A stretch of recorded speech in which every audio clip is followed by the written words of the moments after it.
Surkan Mazmur 91 dengan semangat penuh sukacita. 1, 2, 3. Dalam lindungan Allah, orang yang duduk dalam lindungan yang maha tinggi dan bermalam dalam naungan yang maha kuasa akan berkata kepada Tuhan, tempat perlindunganku dan kubu pertahananku, Allahku yang kupercayai.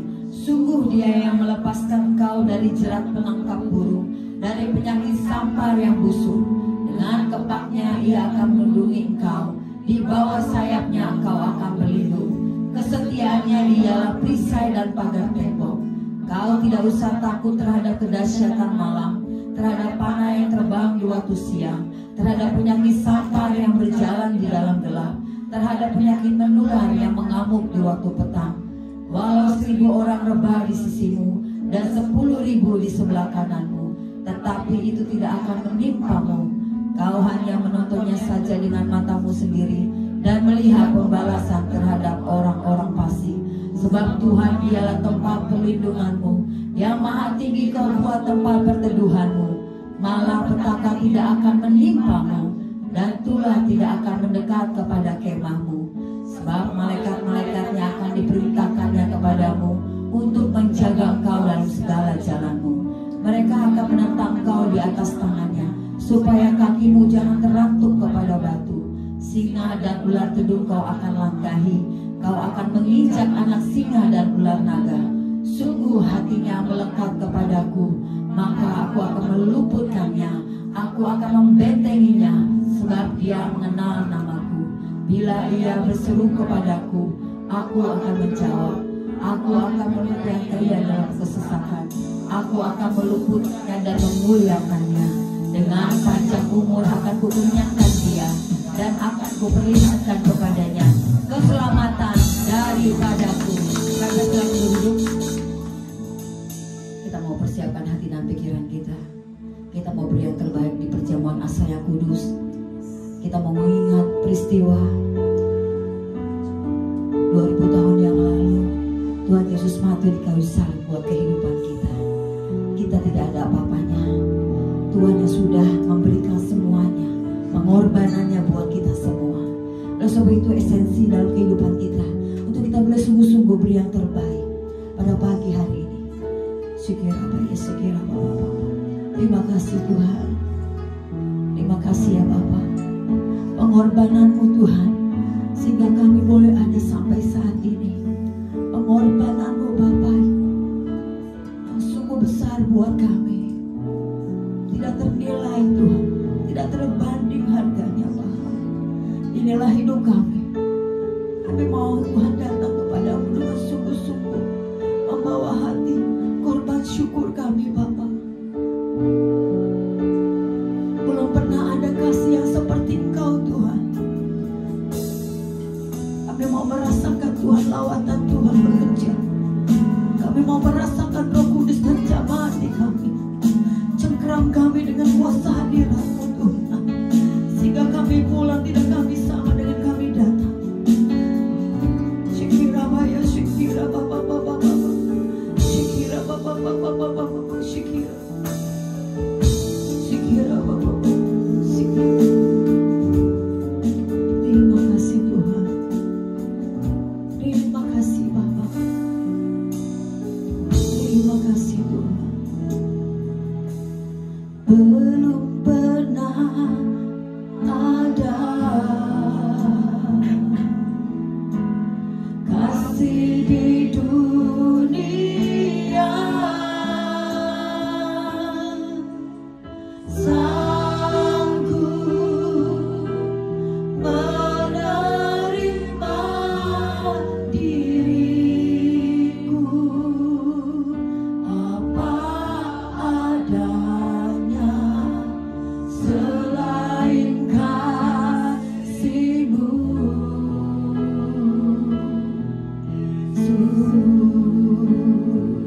Sungguh tiada lagi Tuhan kasih seperti-Mu.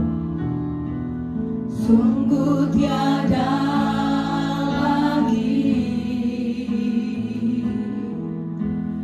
kasih seperti ini.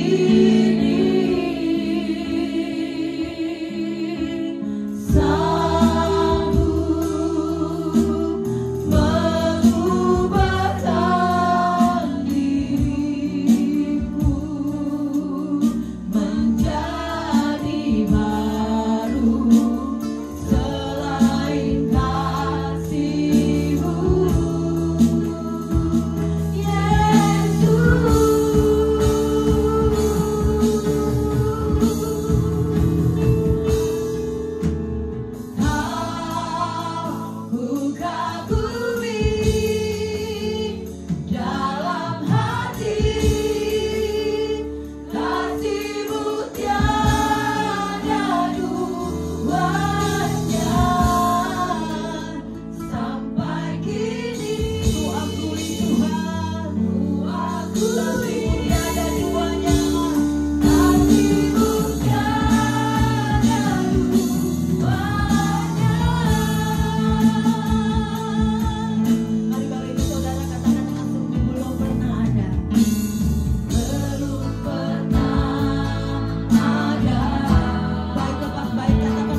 Inilah pengagungan kami, penghormatan kami Tuhan. Kami bawa korban syukur kami. Kami bawa korban persembahan hidup kami Bapa. Terima kasih Tuhan atas pengorbanan-Mu di kayu salib buat hidup kami. Sungguh Engkau menderita buat kami. Engkau yang menggantikan nyawa-Mu dalam kehidupan kami Bapa. Tidak sebanding dengan apa yang kami sudah berikan Bapa. Kau baik, sungguh baik, teramat baik Tuhan. Saat ini kami mau peringati Tuhan perjamuan asa yang kudus bersama dengan-Mu. Kami makan Tuhan daging-Mu dan darah-Mu. Untuk biarlah Tuhan esensi hidup kami mau sungguh-sungguh benar Tuhan. Lebih lagi dan lebih lagi Bapa. Terimalah Tuhan korban syukur kami, pujian penyembahan kami, pengagungan kami. Dari bangku depan sampai ke belakang sangat sampai terlewatkan Bapa, kuasa-Mu bekerja. Lawatan-Mu Tuhan menjamah satu persatu pribadi anak-anak-Mu Tuhan yang hadir. Yang sakit Kau sembuhkan, yang lemah Kau kuatkan, dan beban berat Kau lepaskan. Di dalam nama Tuhan Yesus. Di dalam nama Tuhan Yesus. Terima kasih Bapa yang baik. Siapapun mereka anak-anakku yang belum hadir, Kau percepatkan langkah mereka. Biar sama-sama menerima berkat yang daripada-Mu. Di dalam nama Yesus kami siap memuji-puji Engkau. Kami mau melompat menari atas kemenangan yang Kau sudah berikan kepada kami. Di dalam nama Yesus kami boleh mengucap syukur. Katakan umat pemenang. Amin. Berikan kemuliaan lebih meriah. Kata-kata mendengar yang lain. Tak pernah aku ragu akan kasih-Mu Tuhan. Haleluya. Tak pernah aku ragu. Puji nama Tuhan.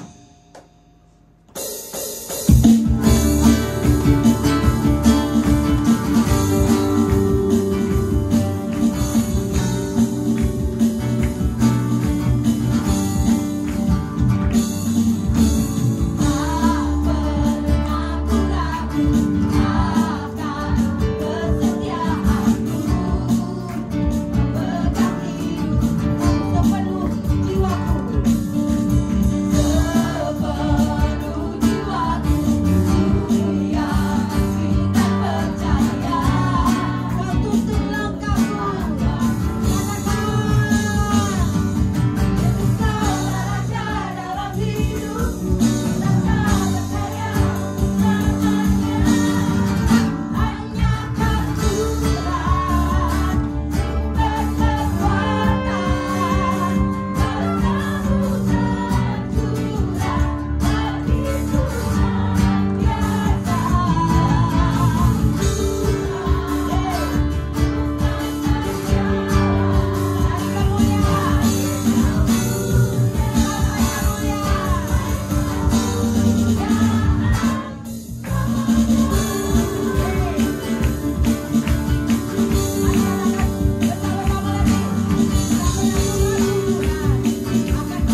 masih kuat di dalam nama Yesus.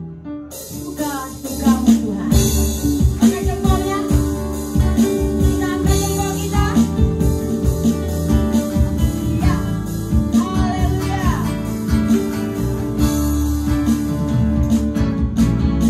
Ya la la la, ya la la la,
diberkati dan diberkati.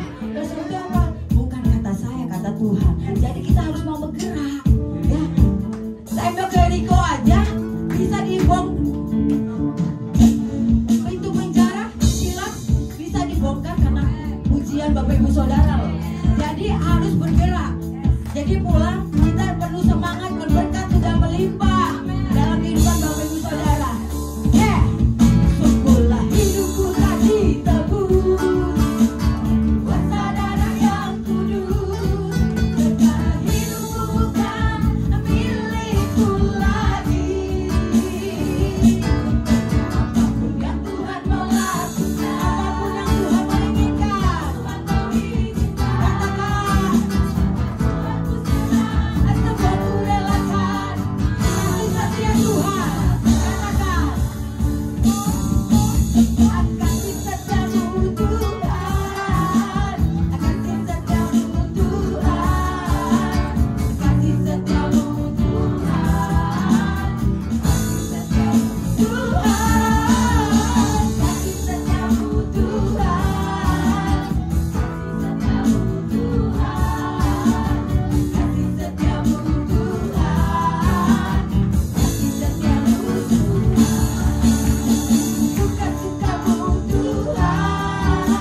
Tiba saatnya anak-anak sekolah minggu untuk duduk. Anak-anak jemaat untuk duduk dan anak-anak sekolah minggu.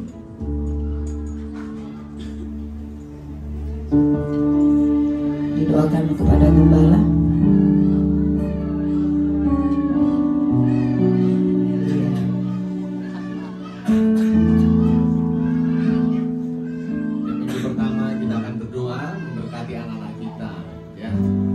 Tuhan Yesus katakan, biarkan anak-anak datang padaku.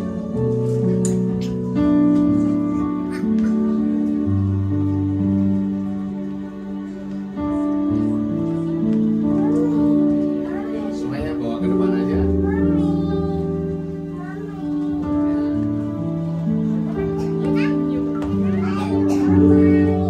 Mari kita arahkan tangan kita kepada anak-anak kita. Tuhan Yesus, sekarang ini kami berdua memberkati anak-anak kami, anak-anak yang luar biasa dari masa depan gereja ini. Sedari mereka masih kecil, mereka sudah diserahkan kepada Allah, yaitu gereja Tuhan.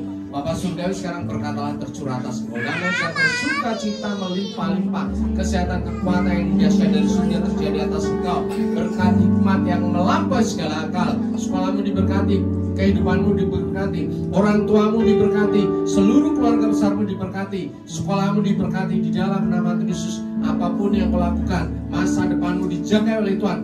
Bahkan sekarang malaikat-malaikat Tuhan menjaga engkau siang dan malam, tidak pernah melepaskan sedetik pun di dalam nama Tuhan Yesus.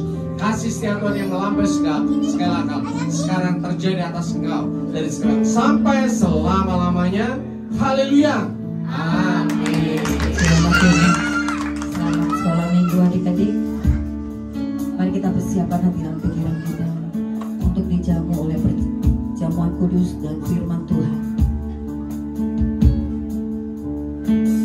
Kasih yang terindah, hati yang mulia, hanya ku temukan di dalammu, Yesus.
inilah pengakuan kami.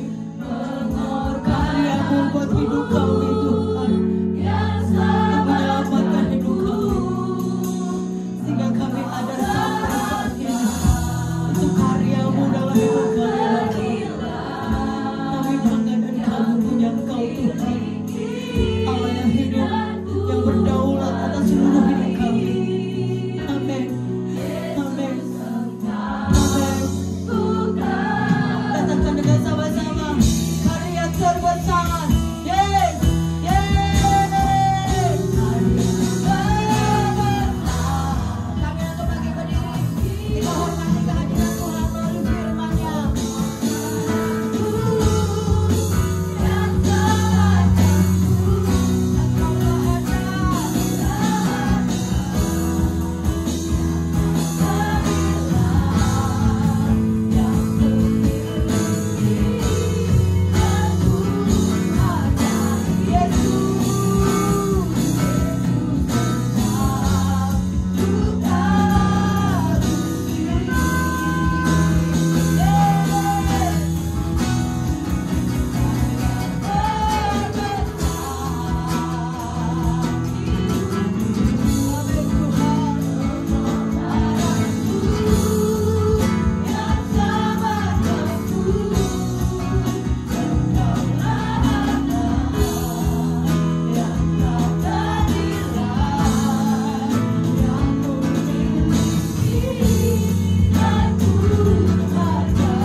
Tuhan yang kami kagumi. Amin. Kami percaya Bapa, Amin. pujian, hormat kami sampai di hadapan tata Bapa di surga. Dan Engkau yang di surga berkenan atas puji-pujian kami. Dan kami sekarang merasakan hadirat Tuhan begitu dahsyat atas kami, baik yang ada di tempat ini maupun yang terhubung dalam YouTube di dalam nama Yesus. Semuanya dijamah oleh Tuhan. Hadirat Tuhan bergulung-gulung atas kami. Sehingga ketika kami mendengarkan kebenaran firman-Mu, roh kami menyala-nyala. Kami diubahkan oleh setiap firman yang dahsyat yang berasal dari mulut Allah sendiri. Bapa Surgawi, sekarang kami mau duduk diam. Kami mau membuka hati kami, jiwa kami, roh kami, telinga kami, bahkan pikiran kami, supaya kami menjadi seorang murid di hadapan-Mu. Kami bahkan menyerahkan hati kami semuanya ke dalam tangan-Mu. Lepaskan hati kami yang lama, gantikan hati kami dengan hati yang baru, hati seorang murid, hati yang adalah tanah yang subur, sehingga setiap firman yang kami terima berakar dengan kuat, bertumbuh dan subur, dan berbuah dan lebat di dalam kehidupan kami. Semua yang percaya katakan amin. Kita ucapkan syukur kepada Tuhan. Silakan Bapak Ibu Saudara duduk dalam hadirat Tuhan. Shalom. Merdeka. Ini sudah mulai bulan Agustus, jadi di gang-gang kita di mana berada ya, di rumah-rumah kita sudah mulai pasang bendera. Nanti gereja ini juga mau dipasang bendera ya. Dan ini adalah perayaan yang sukacita bagi kita karena kita sudah merdeka dari tahun 45 sampai sekarang ini. Luar biasa Tuhan memberkati Indonesia. Amin. Kita akan belajar firman Tuhan sesuai dengan tema dari perayaan kita, yaitu no longer slaves. Jadi tidak lagi menjadi budak. Kita tidak lagi menjadi budak. Kalau kita melihat di dalam sejarah bangsa Indonesia, ya, itu bangsa Portugis pertama kali datang ke Indonesia. Jadi sebetulnya penjajahan ratusan tahun itu bukan menjajah seluruh Indonesia, bukan ya, tetapi mulai bagian-bagian. Yang pertama dilakukan oleh bangsa Portugis tahun 1509. Bayangkan jauh sekali ya.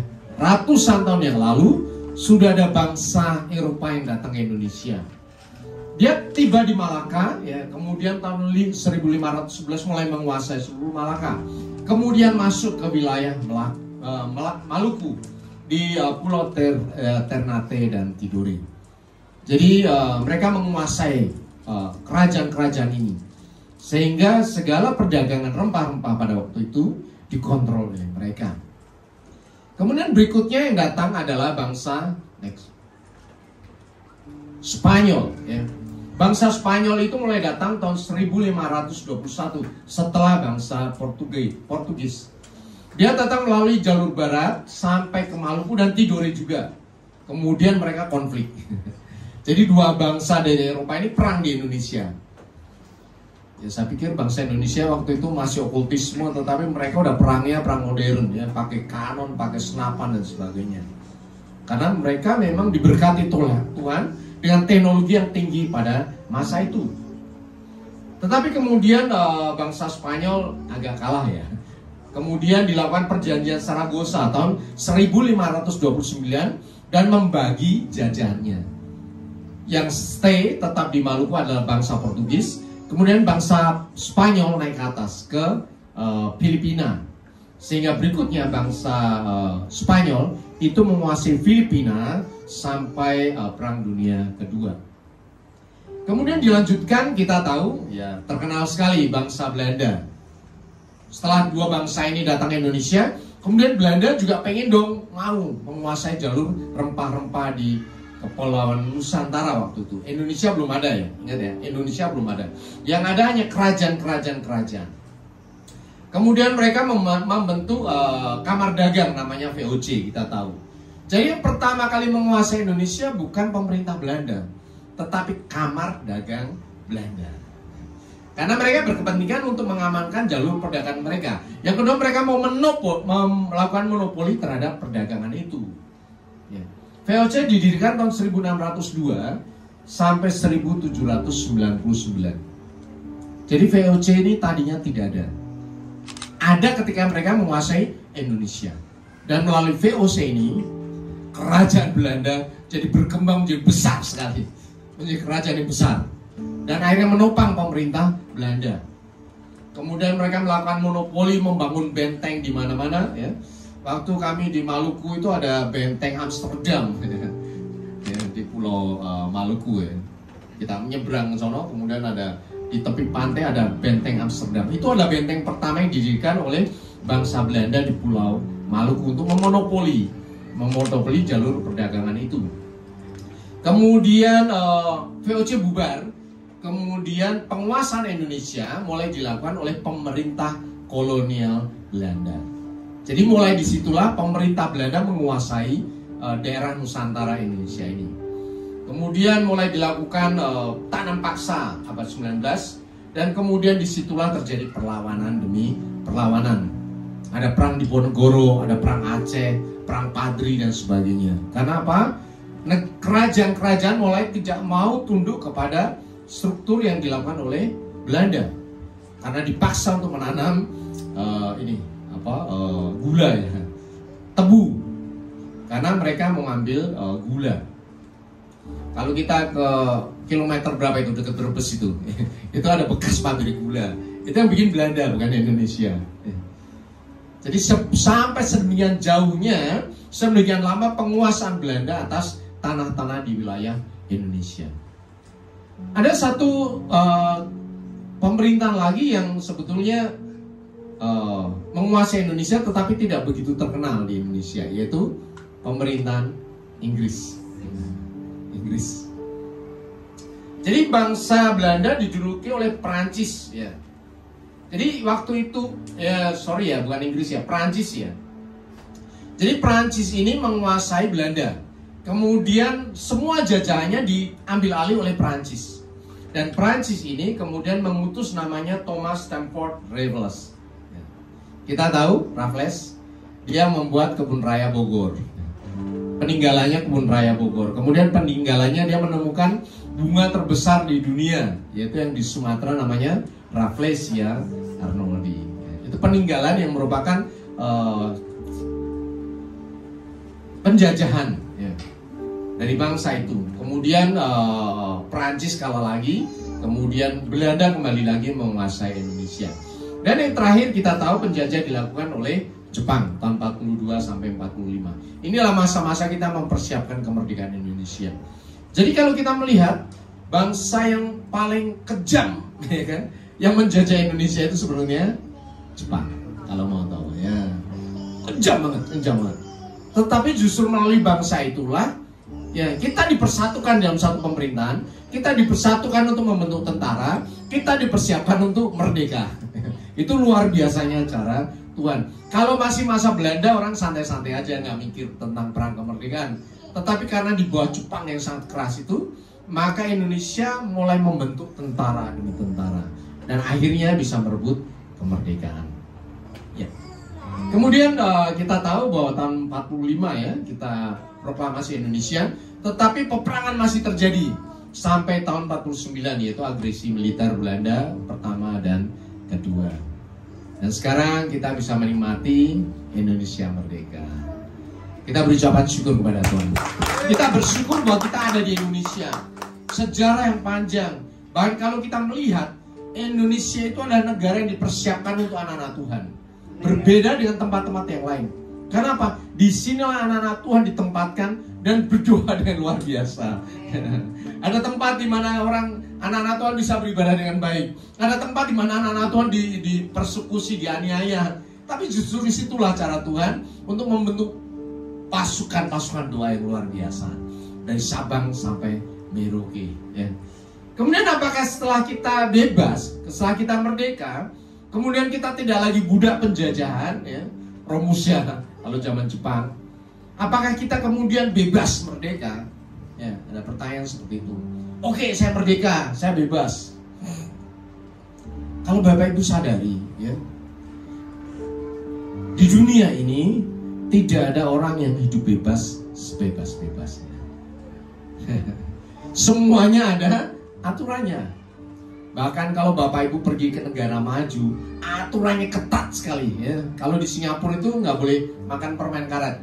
Ya, kalau makan permen karet ketangkep didenda $100, 1 juta. Ya. Bahkan kalau makan lagi penjara langsung. Ya. Makan permen karet. Ya. Kenapa seperti itu? Karena dia mau menjaga lingkungannya tetap bersih. Tidak ada permen karet. Kalau orang makan permen karet taruh di sini di bawah. Ya.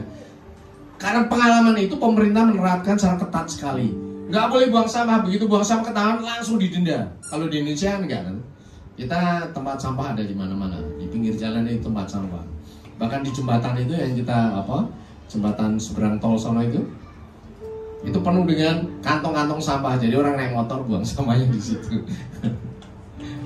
Itu di Indonesia. Makanya negaranya agak kurang maju. Tetapi kalau kita ke negara maju di mana saja peraturannya ketat sekali. Ya. Kalau di Indonesia nggak begitu ketat peraturannya.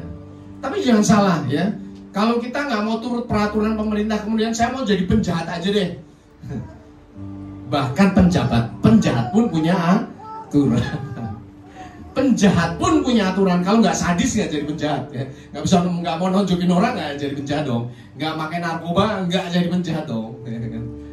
Jadi Bapak Ibu mau pergi kemanapun, bahkan ke hutan pun ada aturannya. Di hutan apa? Yang kuat yang menang dong. Patok ular mati. Jadi mau kemanapun kita harus tunduk kepada aturan dimanapun kita berada.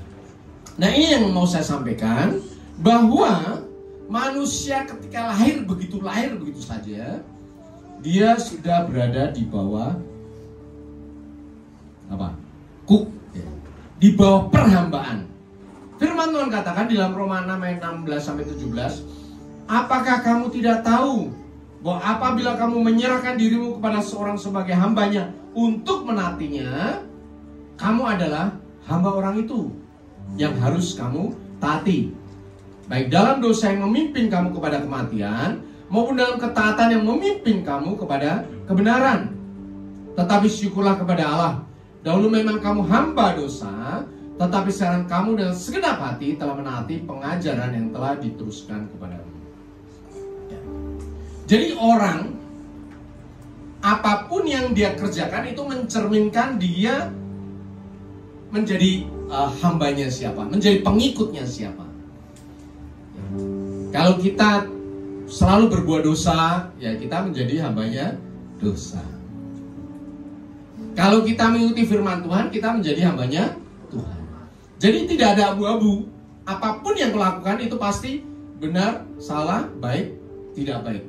Tidak ada yang di tengah-tengah, besok saya baik, besoknya lagi saya tidak baik, besoknya baik, saya tidak baik. Itu dimuntahkan Tuhan dari mulut Tuhan, ya. Tidak ada hal seperti itu. Manusia hidup sebagai budak dosa. Kenapa? Manusia taat kepada dosa yang memimpin kepada kematian. Itu yang terjadi di dunia ini.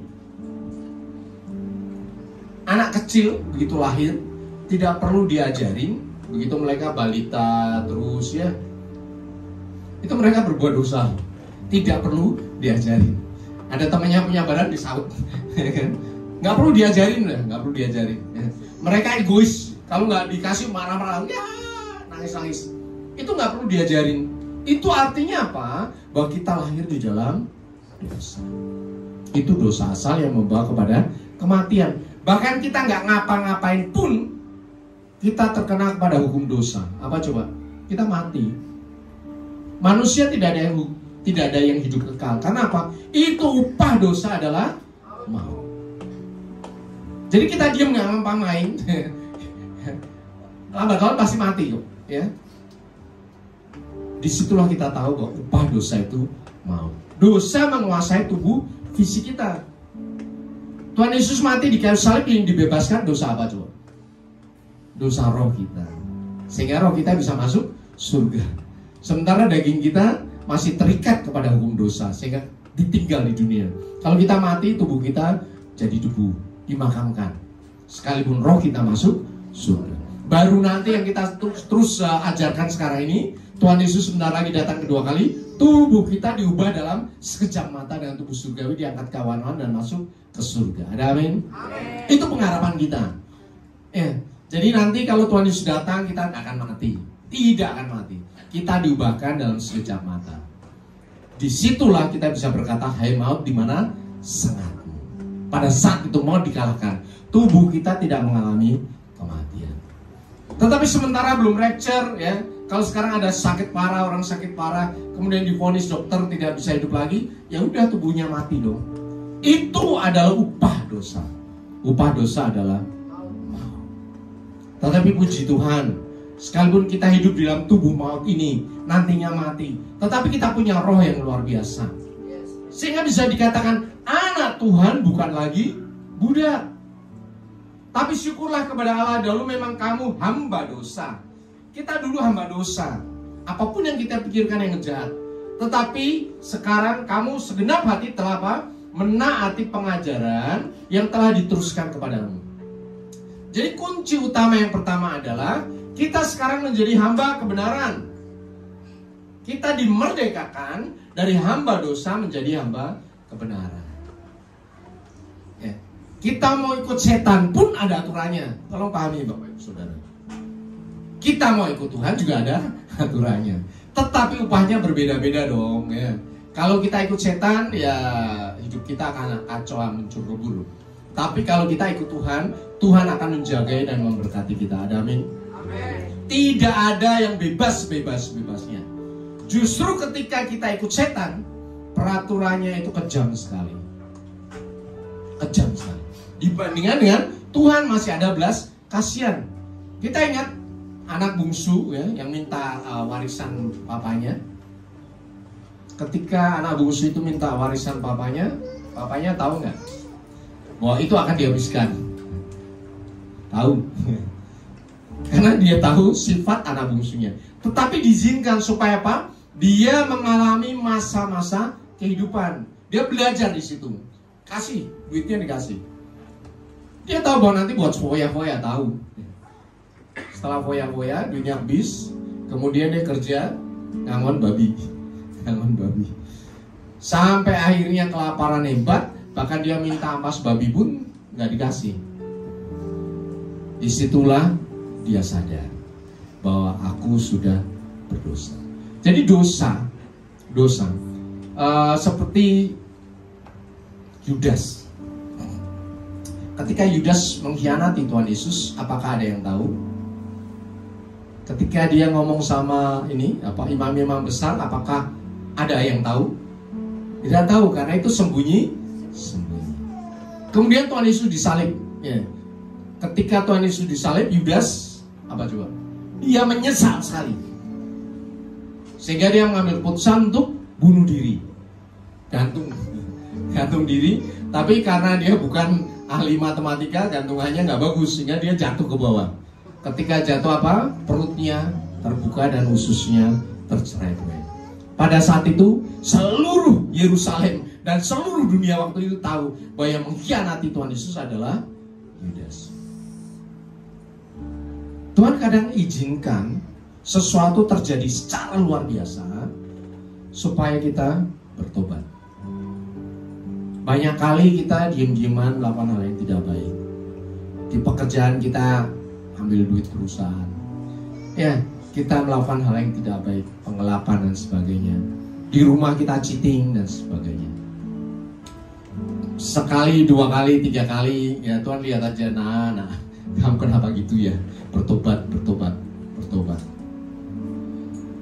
Waktu ibadah rumah Kul kemarin ya, saya sampaikan mengenai 2 saudara, 2 mezbah dan 1 Tuhan. Ya, 2 saudara itu siapa? Kain dan Habel. Kemudian dia mempersembahkan di mezbahnya 2 mezbah. Kepada siapa? Kepada Tuhan yang satu. Kemudian Kain lihat Habel persembahannya diterima oleh Tuhan. Pada saat itu ya, apakah Habel berbuat jahat kepada Kain? Nonjokin Kain, ngata-ngatain yang jahat. Lalu? Enggak kan? Habel ya orang yang baik, mempersembahkan korban, ya persembahkan saja. Dan ternyata persembahannya diterima oleh Tuhan. Dan Kain melihatnya dengan cemburu. Pada saat itu hatinya mulai panas dan mukanya muram. Dan pada saat itu Tuhan melihat dan Tuhan menegur, "Hai Kain, kenapa hatimu panas dan mukamu muram? Hati-hati, iblis sudah mengintip kepada engkau." Jadi ketika orang berbuat jahat, Tuhan mengingatkan, Bapak Ibu Saudara, ada kejahatan yang hanya engkau sendiri yang tahu, dosa yang engkau tahu. Sekarang ini Tuhan katakan bertobatlah. Sehari, 2 hari, 3 hari, Tuhan sabar kok. Ya. Waktu Tuhan itu tidak terbatas. Tetapi apa yang diinginkan Tuhan, ketika engkau adalah anak Tuhan, Tuhan menghendaki apa? Pertobatan kita. Ada amin? Tuhan ingin kita bertobat. Ditunggu Tuhan sebulan, 2 bulan, 3 bulan, setahun, 2 tahun. Ya. Ketika terus tidak bertobat, Tuhan akan membuka dosamu. Sehingga seluruh dunia akan tahu. Supaya apa coba? Supaya bertobat. Jadi kalau ikut Tuhan, hukuman dari Tuhan bukan untuk menghancurkan kita, tetapi supaya membuat kita bertobat. Ada amin? Amin. Sekarang ini waktunya. Kita sebelumnya budak dosa, kita harus berpindah dong jadi hamba kebenaran yang menuruti kebenaran dari Tuhan. Ada amin? Amin. Karena kebenaran itulah yang menyelamatkan hidupmu. Bagaimana kita bisa dalam kebenaran? Dengan baca firman, Bapak Ibu Saudara. Baca firman, udah. Dari dulu sampai sekarang saya ngomongnya baca firman. Ya, kalau Bapak Ibu dengerin khotbah saya dari zaman bala sampai sekarang ngomongnya cuma satu, baca firman. Karena firman itulah perkataan Tuhan sendiri. Firman itu yang membuat kau bijaksana. Firman itu yang membuat anak bungsu jadi bengong. Aduh iya deh, di rumah bapakku pembantunya makan enak. Ya, aku mau dong kembali ke rumah bapakku dan aku mengaku dosa. Itulah Tuhan kita. Semerah apapun kesalahanmu, dosamu, tidak ada yang terlalu besar bagi Tuhan. Dan ketika anak bungsu balik ke rumahnya dia, apa yang dilakukan oleh bapaknya? Dia pasti bau dong. Gua habis ngomong babi kok. Bapak Ibu yang pernah di rumah punya, di kampung punya itu babi, baunya minta ampun ya. Kandang babi itu bau ya. Tapi bapaknya nggak ngomong stop, kamu mandi dulu. Tidak dong ya. Apa yang dilakukan? Pada saat itu langsung dipeluk. Itulah Tuhan kita, itulah Bapa kita. Tidak ada yang terlalu jahat di hadapan Bapa sejauh kita kembali kepada Bapa di surga. Ada amin? Amin. Nyatakanlah kasihmu kepada Tuhan. nyatakanlah pelanggaranmu kepada Tuhan. Yang membuat engkau tidak diampuni apa coba? Karena tidak mau datang kepada Tuhan. Ya nggak bisa diampuni dong. Coba si anak bungsu itu tetap nongkrong di kandang babi, diampuni bapaknya nggak? Ya enggak dong, orang dari kandang babi kok. Kalau dia pulang ke rumah dipeluk bapaknya, tinggal pilih. Sekarang ini waktunya bagi kita, supaya kita tidak menjadi budak dosa yang menginjak-injak kehidupan kita. Semakin kita menjauh dari Tuhan, semakin iblis berkuasa atas kehidupan kita. Suatu kali saya kemarin terima telepon ya, sebelum pelayanan, saya pelayanan di Jakarta. Ada keluarga di Jawa, itu sudah usia lanjut, udah punya cucu. Tetapi hidupnya tidak baik. Itu artinya dulu waktu masih muda dia suka berantem, ya naik motor, ngebut dan sebagainya. Waktu itu ya memang orang kaya. Tetapi kenapa hidupnya susah? Dan waktu itu dia sakit dan ada keluarga saya menengok dia. Kemudian setelah diajak ngobrol, ya kebetulan yang nengok itu kakak saya dan mama saya. Kakak saya ngomong, waktu masih muda kamu ngapain? Ini kan keluarga besar ya. Kamu bandel, iya sih. Ya. Ternyata ketika masih muda dia pernah pakai ilmu ya. Ya waktu itu kan suka berantem zaman dahulu, kalau berantem kan pakai golok ya. Sehingga pakai ilmu kebal. Jadi diisi badannya sehingga kalau dibacok nggak napa-napa. Ya nggak apa-apa juga ya. Tetapi ingat Bapak Ibu Saudara, sekali setan diizinkan masuk dan dia memberikan sedikit dari kekuatannya dia, ya, dia tidak akan pernah keluar selama-lamanya. Dan apa yang dilakukan? Yohanes 10 ayat 10, iblis datang untuk mencuri, membunuh dan membinasakan. Yang terjadi apa? Dia mudah marah. Ya. Semua orang takut sama dia. Keluarganya hancur. Anak-anak sebar kemana-mana. Tapi puji Tuhan, dia terus melayani Tuhan tanpa tahu kenapa hidup saya. Luar biasa, kemarin ketemu, kemudian dihubungkan ke saya, dia tolong doain ini. Oh ya. Kemudian kita doa, kita doa pelepasan. Di tempat yang jauh pakai telepon. Dan dilepaskan oleh Tuhan. Jadi ingat ya, sekali setan kita izinkan untuk masuk, dia tidak akan mau keluar. Dan dia akan terus bekerja untuk apa? Mencuri, membunuh, dan membinasakan. Bereskan kehidupanmu. Saya tidak tahu apa yang mengikat kita, tetapi bereskan kehidupanmu. Karena yang rugi adalah engkau sendiri. Gak akan pernah berhenti. Roh kita masuk surga, oke. Tetapi perjanjian kita dengan iblis kalau tidak diselesaikan, dia akan mengikat terus di dalam flesh, di dalam daging kita sampai kita mati. Serem loh itu. Mengacaukan kehidupan kita. Contohnya, orang biasa ambil uang. Ini perusahaan biasa ya. Untuk level tertentu, supervisor itu mulai kontrol supplier, pasti terima duit. Pasti terima duit. Tapi sorry, saya tidak mau. Apalagi naik sampai manajer, GM, direktur, duitnya udah tinggal ngomong aja ya, kasih rekening dia pasti kasih kok. Pasti udah. Ingat, sekali terima uang seperti itu, ya, kelihatan manis dong. Punya gaji, punya tambah duit yang banyak. Banyak sekali. Ya, itu adalah mata kail yang akan membuat jiwamu terus masuk ke neraka. Banyak keluarga hancur karena seperti itu. Ada banyak teman saya, yang kemudian dia duitnya dikasih ke istrinya seneng dong. Maksudnya gajinya nggak pernah dikurangin, istrinya oke. Gajinya nggak pernah dikurangin kok. Tetapi dia punya duit sendiri, duit cowok namanya, duit cowok. Duitnya dari mana? Dari kayak gitu, ya. Kolekin supplier. Itu hal yang biasa. Hasilnya apa? Duit cowok itu akan dimakan oleh kuntilanak. Kuntilanak. Ya, ibu-ibu yang suaminya pegang supplier, hati-hati, kasih tahu ya. Jangan sampai ngumpulin duit supplier. Nanti suamimu diambil kuntilanak. Oh betul loh. Ya saya pernah cerita, saya punya sekretaris banyak, cantik-cantik. Nggak ada satupun yang nyantol saya.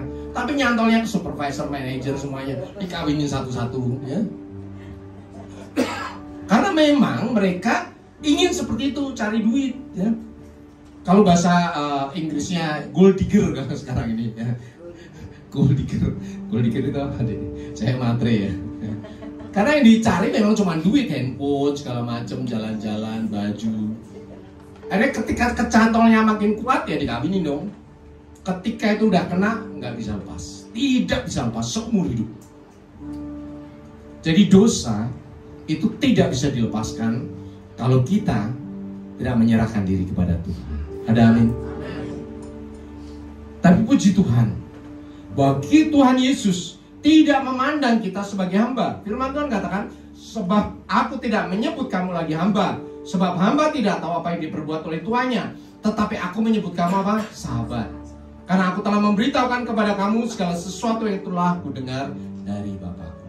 Ya. Seorang hamba, budak, tidak akan tahu apa yang diperbuat oleh tuannya, tetapi kita adalah sahabat-sahabat Tuhan. Ada amin? Kita ucapkan syukur. Engkau adalah sahabat-sahabat Tuhan. Di tempat ini engkau tahu apa yang diperbuat oleh Allah Bapa. Di tempat ini kita tahu rencana surgawi kepada kehidupan kita. Di tempat ini kita tahu bahwa Tuhan sedang merencanakan akhir zaman.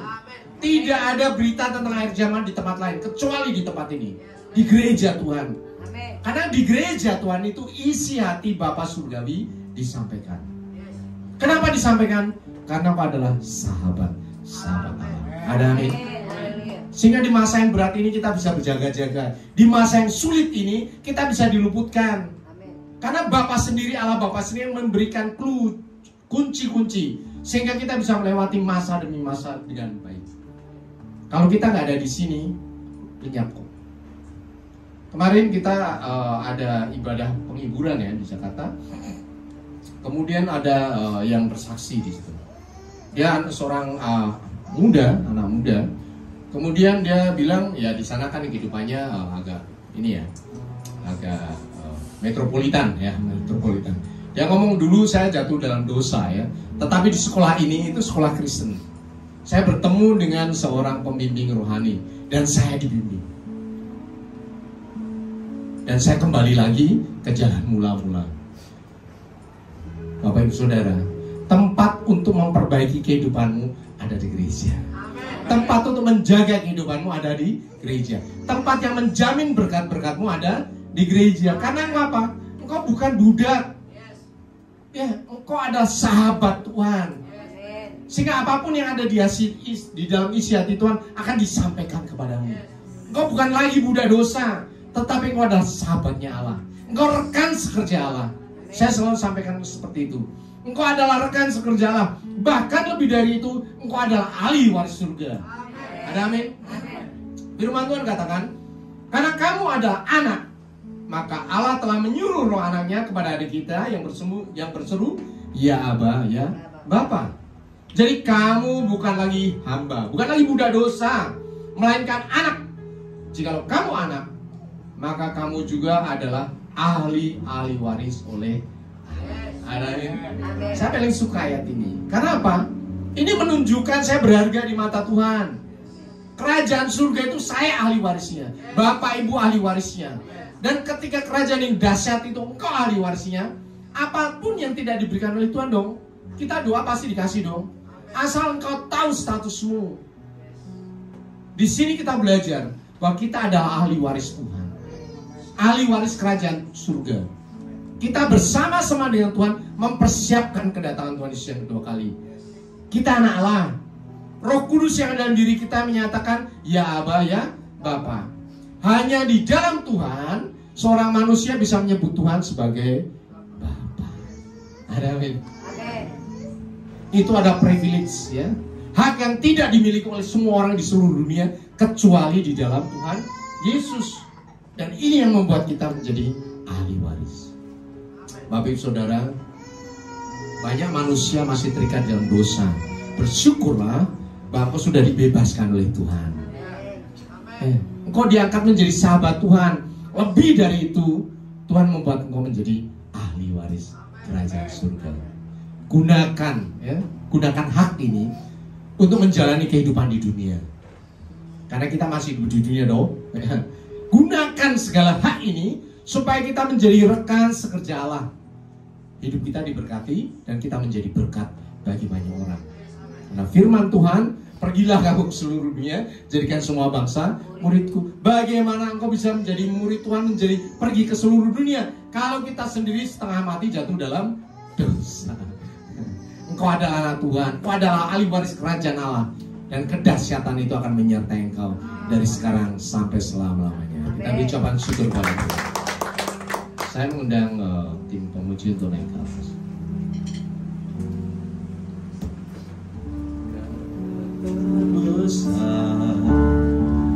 Dalam hidupku, pengorbananku, yang selamatkanku, Engkaulah harta yang tak ternilai, yang ku miliki dan ku hargai. Yesus Engkau ku kagumi, Engkaulah harta yang terbesar dalam hidupku, pengorbananku, yang selamatkanku, Engkaulah harta yang tak ternilai, yang ku miliki dan ku hargai. Yesus Engkau ku dalam kapan saudara untuk bangkit berdiri.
Sudah angkat menjadi anak Tuhan. Kami bukan lagi budak dosa, tetapi kami adalah anak Allah. Kami adalah sahabat-sahabat Tuhan. Bahkan kami adalah ahli waris kerajaan surga. Bapa surgawi, kami bersyukur anugerah yang dahsyat luar biasa yang sekarang kami terima. Kami akan pegang terus. Bahkan kami akan menyerahkan kehidupan kami tanpa kami bersungut-sungut, tanpa kami berkata-kata, tetapi kami menyerahkan, berjalan sesuai dengan kehendak-Mu. Kami menjadi pelaku firman Tuhan yang taat dan setia. Sidang jemaat yang dikasihi oleh Tuhan Yesus, kita akan masuk dalam perjamuan kudus. Firman Tuhan menyatakan bahwa kita harus memeriksa diri kita supaya kita bisa menerima perjamuan kudus dengan layak, supaya tidak menjadi dosa bagi kita. Jemaat Tuhan, sekarang ini waktunya kita melihat diri kita hari-hari sebelumnya. Kita akui dosa kita di hadapan Tuhan. Seperti anak bungsu yang terpuruk di kandang babi dan berkata, aku mau kembali ke rumah Bapakku. Dan ini waktunya, Bapak Ibu Saudara dan saya, baik ada yang di tempat ini maupun yang terhubung dalam YouTube, kau kembali kepada Tuhan. Tidak ada dosa yang terlalu besar di seluruh dunia ini, asal kau datang kepada Tuhan. Asal kau datang kepada Tuhan. Sekalipun dosamu merah seperti kirmizi, Tuhan membuat putih seperti salju. Sekalipun merah seperti kain kesumba, Tuhan membuat putih seperti bulu domba. Asal engkau datang kepada Tuhan. Jangan pedulikan intimidasi iblis yang mengatakan kau tidak layak, dosamu terlalu besar. Itu iblis yang ingin kau masuk neraka. Tetapi Tuhan tidak. Tuhan menunggu engkau untuk datang. Dan sekarang ini waktunya engkau mengaku dosamu di hadapan Tuhan. Di dalam hatimu ucapkan, akui dosamu di hadapan Tuhan. Firman Tuhan berkata, marilah kepadaku semua yang letih lesu dan berbeban berat, aku akan memberikan kelegaan padamu.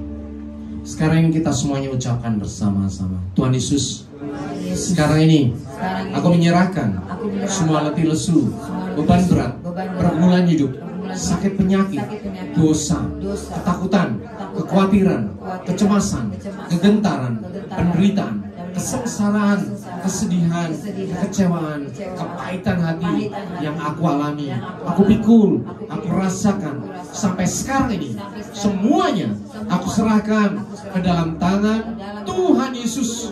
Dan terima kasih, sekarang ini Tuhan Yesus sudah memberikan damai sejahtera, sukacita, kelegaan, kesembuhan, pemulihan, kesehatan, bahkan berkat-berkat baru dari surga.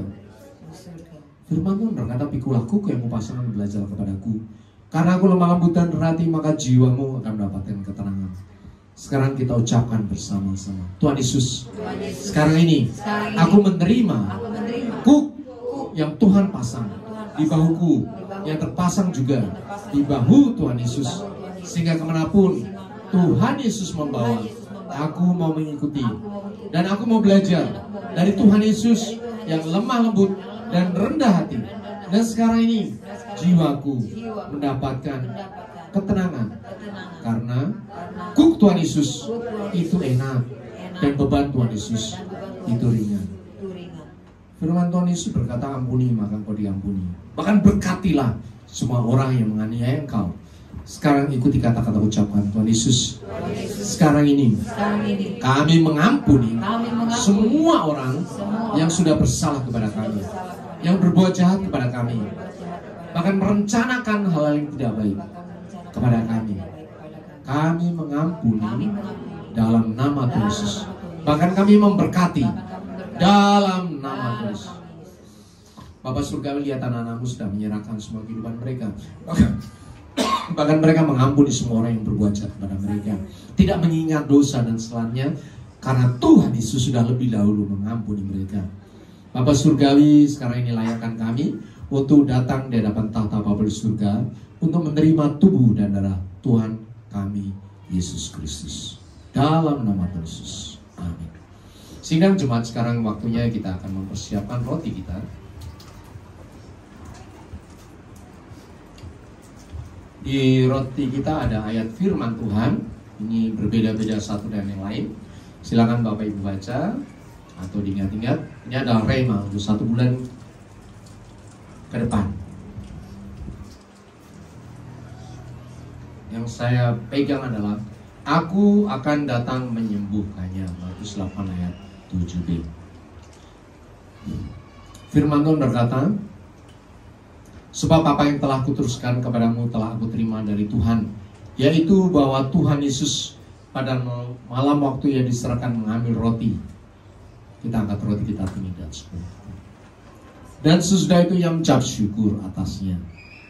Ia memecah-mecahkannya dan berkata, inilah tubuhku yang diserahkan bagi kamu. Perbuatan ini menjadi peringatan akan aku.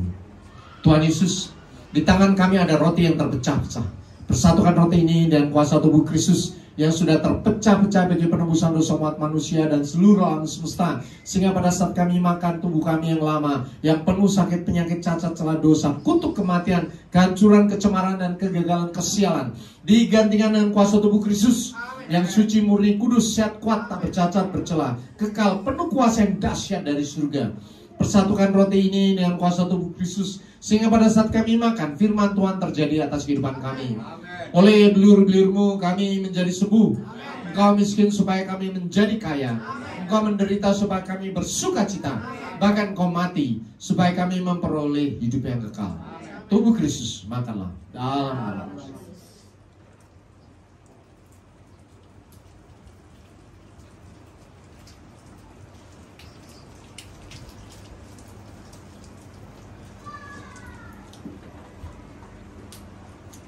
Kita angkat cawan kita. Firman Tuhan berkata, demikian juga ia mengambil cawan sudah makan lalu berkata, cawan ini adalah perjanjian baru yang dimeteraikan oleh darahku. Perbuatanlah setiap kali kamu meminumnya menjadi peringatan akan aku. Tuhan Yesus, di tangan kami ada cawan berisi anggur. Persatukan anggur ini dengan kuasa darah Kristus yang sudah tertumpah bagi penebusan dosa umat manusia, sehingga pada saat kami minum, darah kami yang lama, yang penuh sakit, penyakit, cacat, celah, dosa, kutuk kematian, kehancuran, kecemaran, kegagalan, dan kesialan, digantikan dengan kuasa darah Kristus yang suci, murni, kudus, sehat, kuat, tak bercacat, bercela, kekal, penuh kuasa yang dahsyat dari surga. Persatukan anggur ini dengan kuasa darah Kristus, sehingga pada saat kami minum, darah Kristus menyuci, kudus, sehat, dan memberkati kehidupan kami, sehingga kami punya roh yang menyala-nyala, semangat yang baru, damai sejahtera, sukacita, iman, pengharapan, dan kasih yang melampaui segala akal. Darah Kristus menyuci, kudus, dan memberkati kehidupan kami, sehingga kami punya roh yang menyala-nyala dan semangat yang baru untuk menjadi pelaku firman Tuhan yang taat dan setia, selalu lapar dan haus akan kebenaran firman Tuhan. Darah Kristus menjadi tutup penahanan bagi kami, sehingga kami bisa bertemu dengan Allah Bapa dalam kemuliaan kekal di surga. Darah Kristus, minumlah dalam nama.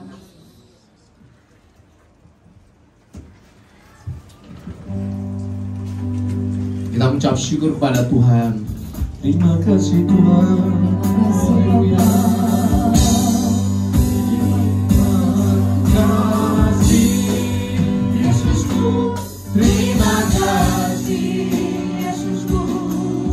Puji syukur hanya bagi Tuhanku. Terima kasih Yesusku. Terima kasih Yesusku. Puji syukur hanya bagi Tuhanku.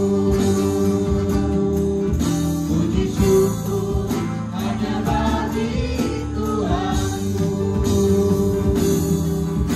Puji syukur hanya bagi Tuhanku.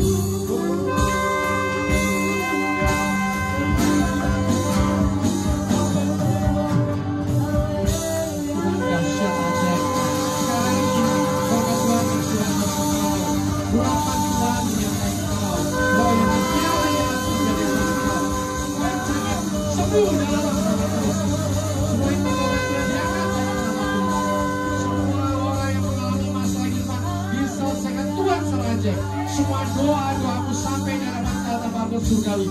Dan sekarang Tuhan menjawab kau dengan cara Tuhan yang ajaib di dalam nama Tuhan Yesus. Dalam nama Tuhan Yesus, kuasa surgawi sekarang menyertai engkau. Kau adalah ahli waris kerajaan Allah. Kau adalah anak lain dahsyat. Karena Tuhan sudah mempersatukan tubuh dan darahnya dan tubuh dan darahmu.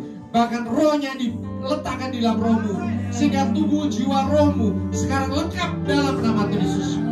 Bersatu dengan tubuh dan darah Kristus dan Roh Kudus ada dalam dirimu. Kau siap untuk menuai di akhir zaman. Kau siap untuk menerima berkat dan menjadi berkat bagi banyak orang. Kasih Tuhan Yesus menyertai engkau dari sekarang sampai selama-lamanya. Haleluya. Amin. Silakan Bapak Ibu Saudara di dalam ini. Seperti biasa di awal bulan kita akan mempersiapkan persembahan persepuluhan kita. Ya. Seberapa yang sudah mempersiapkan, kita akan masukkan di dalam kantong persembahan. Kita akan dasari persembahan persepuluhan kita di dalam Maliaki 3 ayat 10. Bawalah seluruh persembahan persepuluhan itu ke dalam rumah perbendaharaan. Supaya apa? supaya ada persediaan makanan di rumah. Jadi tolong pahami Bapak Ibu Saudara, persembahan persepuluhan kita menopang pelayanan kita, bukan untuk hamba Tuhan ya, tapi untuk gereja. Karena gereja zaman modern berbeda gereja zaman dahulu. Ya, kalau zaman dulu kita di lapangan, ya, di kampung-kampung mungkin nggak perlu AC. Tapi gitu sekarang kita ibadah harus dingin, toh. Ya. Semuanya ada tokennya, semuanya memerlukan biaya. Yang menopang apa? Persembahan kita. Itu 3.500 tahun yang lalu Tuhan sudah ngomong, bawalah seluruh persembahan. Supaya apa? Supaya ada persediaan makanan. Dan ujilah Tuhan, apakah Tuhan tidak akan membuka tingkap-tingkap langit dan mencurahkan berkat kepadamu sampai berkelimpahan. Janji Tuhan itu ya dan amin. Mari kita persiapkan persembahan kita. Tuhan Yesus, sekarang ini kami mau membawa persembahan persepuluhan kami. Seberapa yang kami bawa, kami percaya Bapak, Tuhan tidak melihat jumlahnya, tetapi Tuhan melihat hati kita, kesetiaan kami. Dalam nama Tuhan Yesus kami percaya bahwa apapun yang kami bawa di hadapan Tuhan, Tuhan sanggup melipat gandakan dengan cara Tuhan yang ajaib. Seperti pada waktu Ishak menabur di tanah Filistin. Ishak menabur sekali seperti orang Filistin, tapi dia menuai 100 kali lipat. Karena berkat bukan dari taburan itu, berkat berasal dari Tuhan sendiri. Dan sekarang kalau kami membawa persepuluhan, Tuhan sanggup melipat gandakan ratusan kali lipat. Karena iman kami berkata demikian sesuai dengan kebenaran firman Tuhan. Berkat itu akan melimpah kepada kami, sehingga kami akan terus bisa memberkati gereja, memberkati pelayanan Tuhan, memberkati umat Tuhan, memberkati semua orang. Dalam nama Tuhan Yesus. Haleluya. Amin. Aku diberkati, aku dilimpahi, karena Allah sanggup, ku menyediakan. Aku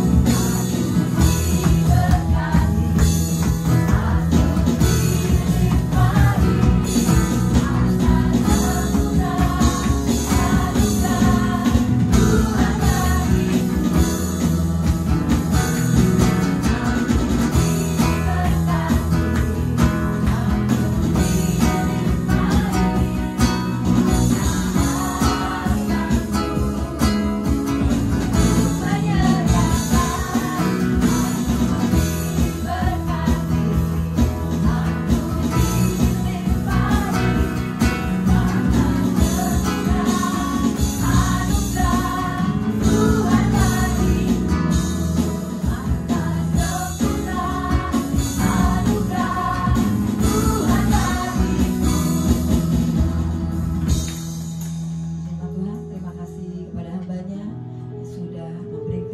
kesejukan firman-Nya untuk menjadi rema buat kehidupan kita hari lepas hari, untuk memberkati dalam pelayanan, di dalam pekerjaan dan mata pencarian. Tiba saatnya kita akan mendengarkan pengumuman.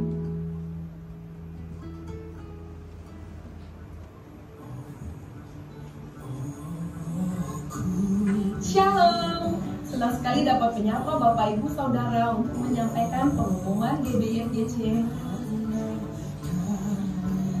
Untuk tema hari ini kita akan belajar mengenai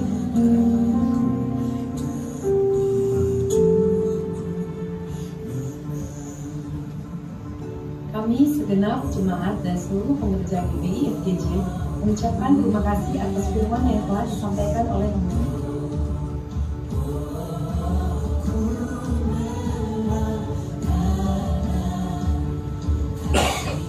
Berikut kami akan sampaikan jadwal GBI FGC dalam sepekan. Ibadah raya pertama pukul 9 pagi, ibadah raya 2 pukul 11 siang.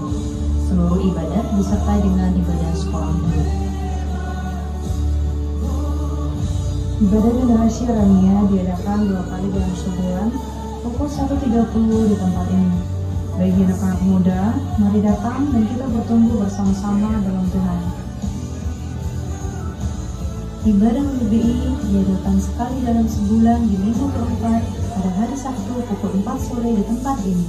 Bagi para wanita, mari hadiri untuk belajar bersama dan bertumbuh di dalam Tuhan. Ibadah kul diadakan setiap hari Jumat bagi Bapak Ibu yang belum ikut kul bisa menghubungi para pelayan Tuhan. Menara doa setiap hari Senin sampai Sabtu di tempat ini dan terbuka bagi semua jemaat Tuhan. Badminton PB Esport diadakan setiap hari Kamis pukul 8 malam bertempat di Gor Metron Cibubur. Kami menyambut jemaat Tuhan yang pertama kali beribadah di tempat ini. Kami mengundang untuk mengikuti ibadah di minggu-minggu selanjutnya. Sekian pengumuman acara. Puji nama Tuhan. Apabila ada jemaat yang baru boleh lambaikan tangan. Ada yang baru? Jemaat yang setia. Jemaat yang setia luar biasa. Ada yang berulang tahun pada bulan ini dari tanggal 1 sampai ke tanggal akhir Agustus. Ada yang ulang tahun bulan Agustus? Silakan. Untuk didoakan. Oh iya. Haleluya. Ada lagi? Lagi naik. Oh, lagi naik. Puji Tuhan. Haleluya. Ini lagunya 17 Agustus. 17 Agustus tahun 45. Ya, mari kita arahkan tangan kita mendoakan. Tuhan Yesus, kami bersyukur karena ada saudara kami yang kami kasihi berulang tahun. Di dalam pertambahan usianya, Tuhan berkati dengan hikmat yang dahsyat dari surga. Umur panjang di tangan kanan dan di tangan kiri hikmat kemuliaan, kekayaan yang melimpah-limpah dari surga menyertai kehidupanmu. Damai sejahtera, sukacita, perlindungan Tuhan atas engkau, atas keluargamu, atas keturunanmu diberkati oleh Tuhan. Engkau menjadi berkat Tuhan dimanapun engkau berada. Di dalam nama Tuhan Yesus, haleluya, amin.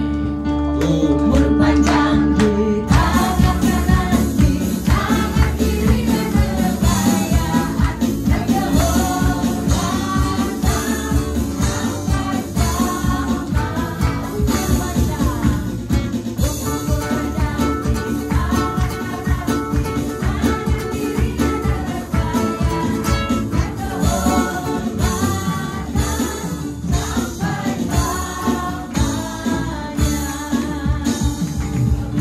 dan Tuhan, usai sudah ibadah kita akan menutup bangkit berdiri, kita akan hormati, akan diberkati oleh hamba firman. Kami memuji kebesaran Tuhan, ajaib Tuhan, ajaib Tuhan.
Mari kita satukan hati kita berdoa. Bapa di dalam surga, Bapa yang baik, Bapa yang kami muliakan di dalam kehidupan kami. Terima kasih Tuhan buat waktu dan kesempatan yang Tuhan berikan kepada kami. Kami bisa memuji dan memuliakan nama Tuhan di tempat ini Tuhan. Terima kasih Tuhan, biarlah melalui ibadah kami nama Tuhan dipermuliakan. Dan begitu juga Tuhan, terima kasih buat kebenaran firman-Mu yang telah disampaikan Bapak Gembala kami di tempat ini Tuhan, Bapak Indri Tuhan. Berkati Tuhan, berilah kiranya Tuhan berikan hikmat dan kebijaksanaan dan kesehatan dan panjang umur. Dan begitu juga Tuhan buat Ibu Gembala kami di tempat ini Tuhan, Ibu Indri dan ketiga anaknya Tuhan. Berkati Tuhan, biarlah melalui keluarga ini Tuhan, nama Tuhan dipermuliakan dan banyak jiwa-jiwa yang dimenangkan Tuhan. Terpujilah Tuhan, terima kasih Tuhan buat Gembala pembina kami Bapak Niko Tuhan. beserta istri dan begitu juga staf penggembalaan dan begitu juga dengan wakil-wakilnya Tuhan. Dan berkati juga Tuhan untuk Gembala yang 18 Pak Andi Markus Tuhan beserta istri dan staf penggembalaan dan wakil-wakilnya Tuhan. Biarlah melalui pelayanan mereka Tuhan banyak jiwa-jiwa yang dimenangkan, nama Tuhan dipermuliakan. Dan terima kasih Tuhan untuk pelayan-pelayan Tuhan hari ini yang mengambil bagian. Biarlah kiranya Tuhan berkati pelayanan kami.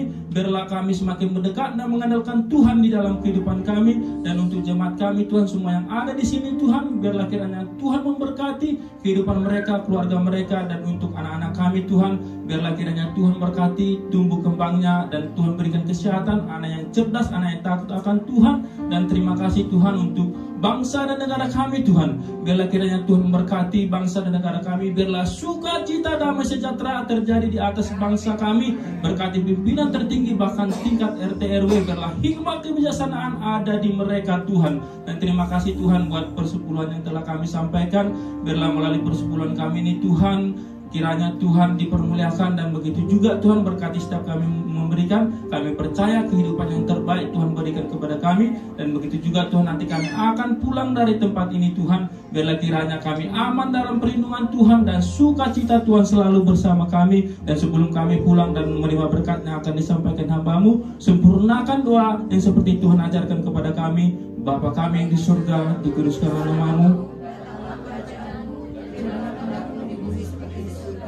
Berikanlah kami pada hari ini makanan kami yang secukupnya, dan ampunilah akan kesalahan kami, seperti kami juga mengampuni orang yang bersalah kepada kami.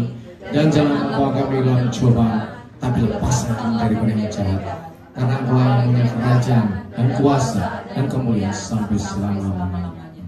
Sidang jemaat yang dikasih oleh Tuhan, Engkau adalah anak Tuhan yang dahsyat. Engkau bukan hamba dosa, Engkau bukan hamba dunia yang akan menuju kebinasaan, tetapi Engkau adalah sahabat Tuhan. Engkau adalah ahli waris kerajaan Allah. Engkau adalah rekan sekerja Tuhan untuk membawa keselamatan, mempersiapkan seluruh umat manusia siap untuk menyambut kedatangan Tuhan Yesus. Kembalilah ke dalam kenyataan hidupmu sehari-hari. Taatilah firman Tuhan, nyatakanlah kasih Tuhan untuk semua orang, dan untuk itulah engkau menerima berkat. Angkat kedua tanganmu dan aminkan setiap perkataan berkat ini. Tuhan memberkati engkau. Amin. Tuhan berkati suami, istri, anak-anak, cucu-cucumu. Tuhan memberkati rumah tanggamu dan finansialmu. Tuhan memberkati sekolah dan studimu. Tuhan memberkati setiap pekerjaan dan usahamu. Apapun yang kau rencanakan, apapun yang kau perbuat, Tuhan membuat semuanya berhasil. Kasih karunia dari Allah Bapa dan damai sejahtera dari Tuhan Yesus serta persekutuan yang manis dengan Roh Kudus menyertai kehidupanmu dari sekarang sampai Maranatha. Tuhan Yesus datang yang kedua kali menjemput kita di awan-awan yang permai, bahkan sampai selama-lamanya. Semua yang percaya dan sudah diberkati katakan amin.